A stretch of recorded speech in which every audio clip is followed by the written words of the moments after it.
Hey, Emmett. Okay, so here's how I'm holding my pick. If you're using a pick, just like that. Now, when I first started, I held it like this, which is fine. You can get pretty far holding it like that. And in fact, it's easy to strum like that. But when you want to play faster, like shred licks, like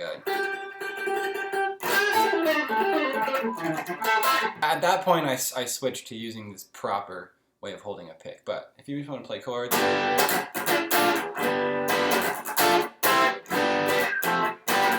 it's totally fine to just hold it however is comfortable to you. But you'll get faster and you'll play more individual notes using this grip. Anyway, okay. So that's how you hold a pick. Now, the major scale. Here's what I want you to learn. I want you to learn how it sounds, and I want you to learn how it's constructed. So here's how it sounds. I want you to be able to sing that and hear it in your ear. If I play this, I want you to be able to sing the next note. Ah, ah. I want you to know how it sounds in your heart. And then one of the few things that is actually worth, in my experience, it's worth memorizing, is the way this particular scale is constructed. And here's how it's made. It's made of whole steps and two half steps. So you have, that's a whole step right there. So whole, half, and then whole, half. So that's, if you remember, if you learn and memorize the structure of where those half steps are within the scale, and of course this changes. This is major scale in the key of A. So we could do, we could do a B. Same sound, different. Now you're playing different notes with your finger on a different place on the guitar fretboard. But you get the idea. You learn that, and that's going to be actually one of the few things that's worth memorizing. All the stuff with letters I find is much more useful for learning how to play piano. A, D, C, G, like the whole idea of learning, letters of chords is actually extremely unhelpful for the most part for guitar players. What I want you to learn is the way it's constructed. I want you to know where the steps are. And I want you to know the sound of it. Okay, because you've heard there's minor scales as well. But here's the cool thing is these the major and the minor scale are actually composed of the exact same sequence structurally. It's just that you're starting the scale in a different place.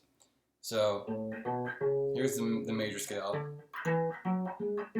right? And the truth is that sixth note, if we start the scale there and play all the same notes, that's a minor scale. So what you really need to, it's what's worth memorizing, and in fact there are 5 other modes, all of which have the same sequence of notes with the same relationship to each other. Whole, half, and then whole, half. There's even more modes that this structure, which is found in Western music, is gonna be useful to you for. And one of them is the pentatonic scale, and this is the big scale that all the guitar players are using. Every time you see someone shredding,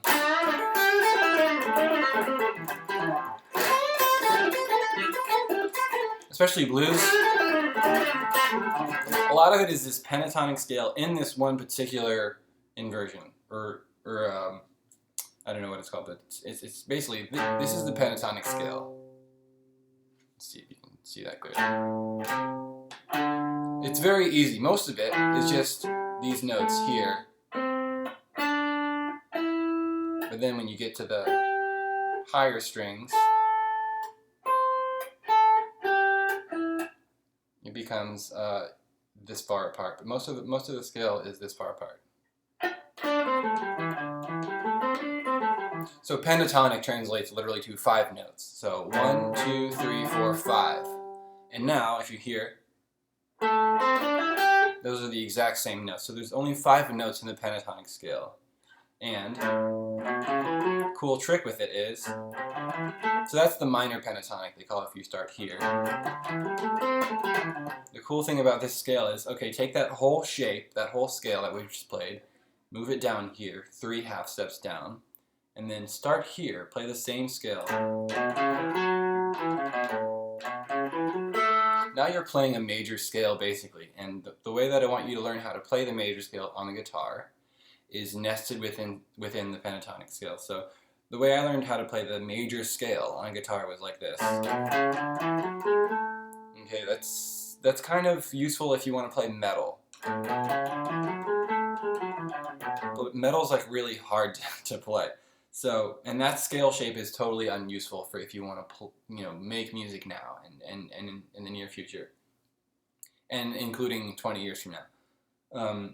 So here's the cool thing. Every time you see in the pentatonic scale these jumps, oh, that's one of those 3-note jumps. Oh, that's a 2-note jump. 2-note jump. Whenever you see the 3-note jump, that's where you know one of these notes, one of those 2 notes is going to go in there and transform the pentatonic scale into the major scale, or the minor scale, or the Mixolydian scale, or the Dorian scale. So you see that there's so one of those notes has got to be filled in if you want to change from pentatonic to major.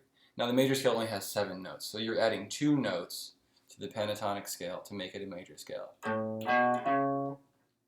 And so those notes are going to be around there somewhere, and you have to sort of find them and put them in. But mainly I want you to just learn the shape, this shape, and also just the concept of playing it in this way, with this being the basic note.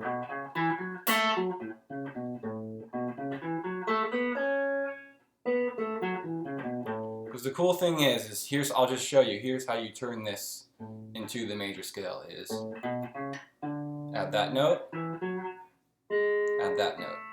And that's the major scale that we played this way. You're never really going to play it like that when you're trying to play notes and make music, but you will play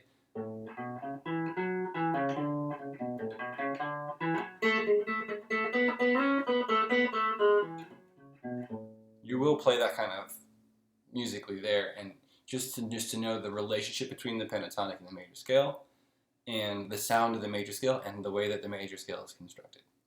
Check that out.